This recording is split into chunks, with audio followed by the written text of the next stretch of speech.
আচ্ছা, আমরা যখন জানলাম যে ছাত্র আন্দোলনে যে নেতৃত্বদানকারী মহিউদ্দিন গাড়ি সে থানায় চলে আসছে এবং আমরা খবর পেয়ে থানার সামনে সমস্ত সাংবাদিক কর্মীরা আসলাম।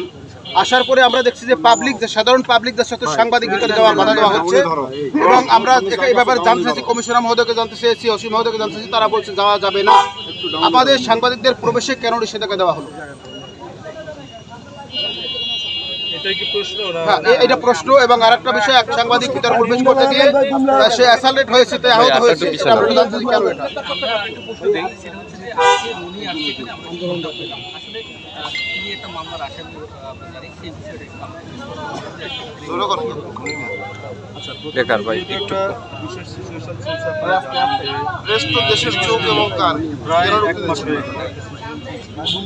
ধারাবাহিকতায় ছাত্ররা এখানে এসেছেন, তো এটার জন্য এখানে যে ইনকনভিনিয়েন্স এটা বিধান আপনারা সাংবাদিক হলো সমাজের চোখ, আপনারা যে কাছে এখানে যাওয়া আসলে যেহেতু ভিতরে একটা এই কারণে হয়তো এখানে বলা হয়েছে যে গেটের ভিতরে যদি কেউ না যেতে, কারণ তো আপনারা সবসময় আসেন, এই জন্য আসলে এই ইনকনভিনিয়েন্স এটা আসলে আপনারা আপনাদের একটু সমস্যা কিছু দেখার আবেদন।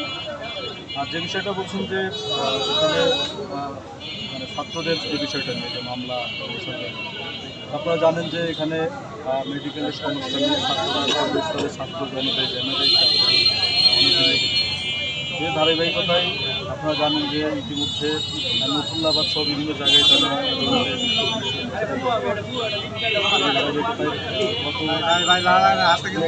মেডিকেলে তারা ছাত্ররা বিভিন্ন ধরনের সেখানে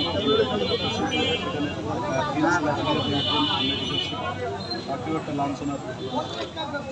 এই পরিপ্রেক্ষিতে সেখানে কিন্তু একটি মামলা সেটা তারই ভিত্তিতে আসলে আমরা তদন্ত করি। এখানে আপনারা যেটা বললেন যে আসার, ঠিক আছে, জনাব মহিউদ্দিন রনি কোথায় আছে এখন এই মুহূর্তে? হ্যাঁ, ওইটাই আমি বলছি, জানাবেন যদি আপনি অভিযোগ তো দেয় সেটা আমরা কিন্তু তদন্তের সাথে কথা বলতে তার বিরুদ্ধে আমরা ব্যবস্থা করি। আপনি অভিযোগ হলেই যে তার বিরুদ্ধে ব্যবস্থা নেওয়া সেটা আমরা তদন্ত করি।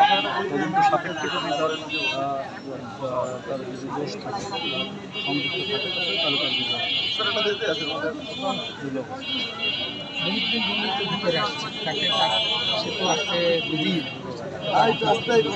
আমরা তো আসলে সবার জন্য ওপেন, ঠিক আছে। সেখানে তো সে আসামি হিসাবেই মেডিকেলের যে মামলাটা দিয়েছিলাম, সেখানে সে 1 নম্বর আসামি। সেই ব্যাপারে মামলা তো রুজু হয়েছে 2 দিন হয়ে গেল, গতকালকে মামলাটা রুজু হয়েছে। যাচাই বাছাই করতেছে তার যে থাকে জড়িত থাকে, ওখানে যে ঘটনার পরিপ্রেক্ষিতে মামলা রুজু হয়েছে, সেই ঘটনায় যদি যার যদি তদন্ত সাপেক্ষে পাওয়া যায় তাহলে অবশ্যই ব্যবস্থা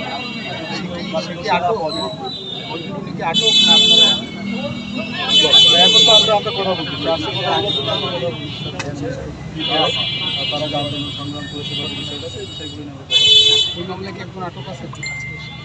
আসলে আমরা তাকে ধরেছি, মানে তার ফ্যাসিস্টের সাথে তার যোগসাথে এই ধরনের কিছু ডকুমেন্ট আমাদের সাথে আছে, তো সেই অভিযোগে এবং আমরা শুনেছি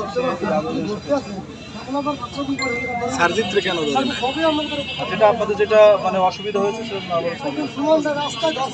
মানে এটা আসলে আমাদের মানে সবাই ডুবে গেছে, তো এই কারণে প্লিজ কিছু মনে করবেন। ধন্যবাদ।